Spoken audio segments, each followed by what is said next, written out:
Branko Anderluh. Danes smo proti izvrstni ekipi Šamberija videli dva različna polčasa celjske ekipe. Kako ste videli to tekmo in kakšen je komentar na današnje srečanje? Lahko rečem, da s prvim polčasom nikako ne moramo biti zadovoljni, mislim predvsem z igro v obrambi, ker smo dobili absolutno preveč zadetkov. Dočim z igro v napadu v prvem času smo lahko zadovoljni.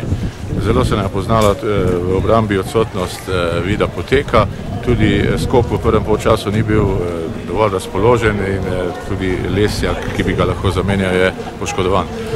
V drugem polčasu pa je bila slika popolnoma obratna, smo pa odigrali odlično obrambo, tudi skok se je razbranil, obranil dosti žog.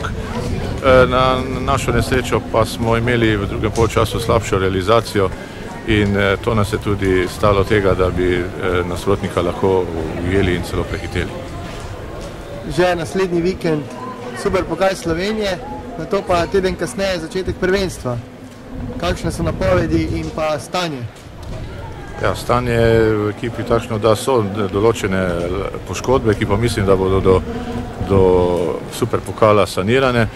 In jasno, poskušali bomo to prvo tekmo Superpokala dobiti in osvojiti prvo lovoriko v sezoni. Hvala.